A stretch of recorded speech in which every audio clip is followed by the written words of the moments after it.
పంచాయతీ వ్యవస్థను బలోపేతం చేసేందుకు డిప్యూటీ సీఎం పవన్ కళ్యాణ్ కంకణం కట్టుకున్నారని తిరుపతి ఎమ్మెల్యే అరణి శ్రీనివాసులు చెప్పారు. 100 రోజుల పాలనలో ఆర్థిక ఇబ్బందులను అధిగమించామన్నారు. సంక్షేమ పథకాలతో అభివృద్ధి సాధించే దిశగా అడుగులు వేస్తున్నామంటున్న అరణి శ్రీనివాసులతో మా ప్రతినిధి హరిబాబు ఫేస్ టు ఫేస్. కూటమి ప్రభుత్వం ఏర్పాటై 100 రోజులు పూర్తి చేసుకున్న నేపథ్యంలో ప్రభుత్వం సాధించిన కార్యక్రమాలపై ప్రజలకి చైతన్యం తీసుకొచ్చేందుకు ప్రభుత్వం దిశానిర్దేశం చేసింది.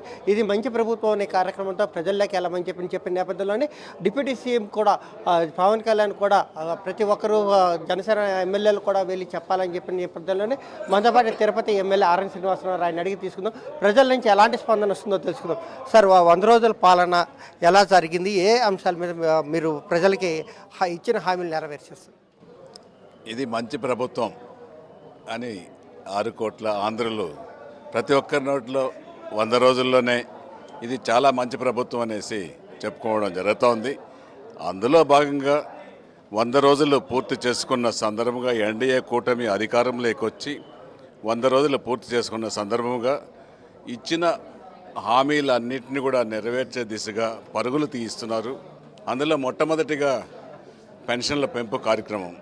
గత ప్రభుత్వంలో 2000 నుంచి 3000 పెంచడానికి 5 సంవత్సరాల కాలం పట్టింది.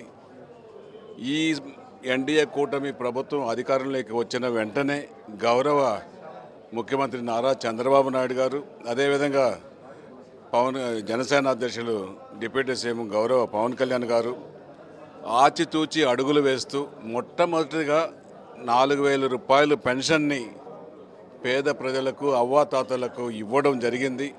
అంతేకాకుండా గత ప్రభుత్వంలో గత 3 నెలల్లో పెండింగ్ ఉన్న డబ్బులన్నీ కూడా 3000తో కలిపి మొట్టమొదటి ఏప్రిల్ నెలలోనే 7000 రూపాయలు ఇవ్వడం జరిగింది.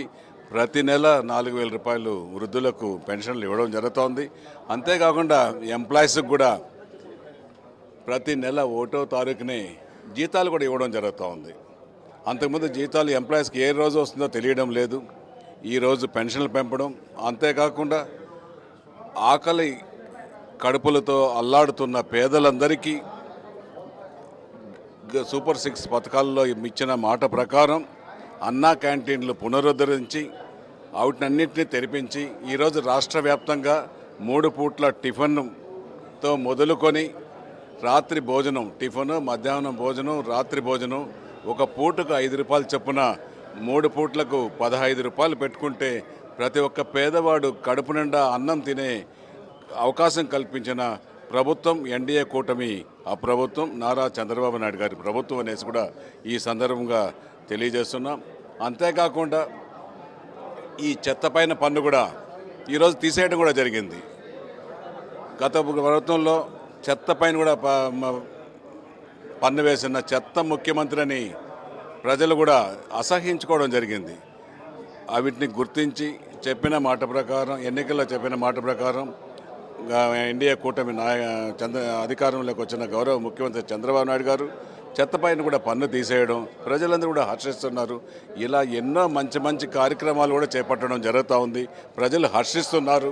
అంతేకాకుండా అమరావతి అభివృద్ధి, పోలవరం ప్రాజెక్ట్ని పరుగులు తీసే దిశగా ఈ 3 నెలల కార్యక్రమంలోనే పరుగులు తీస్తున్నాడు 100 రోజుల పాలనలోనే కూడా తెలియజేస్తున్నాడు. అంటే ప్రధానంగా గ్రామీణ ప్రాంతాలు దేశానికి పట్టుకొమ్మలు అంటారు. అలాంటి పంచాయతీరాజ్ వ్యవస్థకు సంబంధించి నిధులు కేటాయించడం కానీ, పంచాయతీల బలోపేతానికి ప్రభుత్వం తీసుకున్న చర్యలు కానీ ఎలాంటి ఫలితాలు ఇస్తున్నాయి? జనసేన అధ్యక్షులు పవన్ కళ్యాణ్ గారు పంచాయతీరాజ్ వ్యవస్థను ప్రక్షాళన చేస్తున్నారు. గాంధీజీ కలల కన్నా గ్రామీణ ప్రాంతాలన్నింటినీ కూడా ఈరోజు పవన్ కళ్యాణ్ గారు భుజస్కంధాల పైన వేసుకొని గ్రామీణ వ్యవస్థను, రైతులను ఆదుకోవడమే ప్రధాన లక్ష్యమనే దిశగా అడుగులు వేస్తూ ఒకే రోజున 3224 పంచాయతీల్లో గ్రామ సభలు ఏర్పాటు చేసి ప్రజలకు నేనున్నానని ధైర్యం కల్పించిన నాయకుడు గౌరవ పవన్ కళ్యాణ్ గారు అనేసి కూడా తెలియజేస్తున్నాం. అంతేకాకుండా ప్రతి పంచాయతీ కూడా ఆగస్టు గాంధీజీ కలలు కన్నా స్వరాజ్యం వచ్చిన వెంటనే ప్రతి పంచాయతీ కూడా 10,000, 15,000, 20,000 రూపాయలు కూడా ఇచ్చి సర్పంచుల ద్వారా ఒక పండుగ వాతావరణం సృష్టించారు. అన్నింటినీ కూడా ప్రక్షాళన చేస్తున్నారు. తగిన గ్రామీణ ప్రాంతాల రోడ్లన్నింటినీ కూడా తగిన ఆధారాలు తీసుకొని వాటినన్నింటి కూడా రోడ్లు మరమ్మతులు చేయడం కూడా జరుగుతుందనేసి కూడా సందర్భంగా తెలియజేస్తున్నాం. ఏదైతే కూటమి ప్రభుత్వం అధికారంలోకి వచ్చిన తర్వాత అభివృద్ధి లక్ష్యంగా ముందుకు సాగుతుందని, అందులో భాగంగానే పంచాయతీల బలోపేతం కానీ, లేదంటే ఇచ్చిన హామీలు నెరవేర్చడం కానీ, పేదవారికి తక్కువ ఖర్చుతో అన్న క్యాంటీన్ల ద్వారా భోజనం సమకూర్చడం కూడా జరుగుతుందని చెప్పి ఆర్ఎన్ శ్రీనివాస్ చెప్తున్నారు. Over to studio.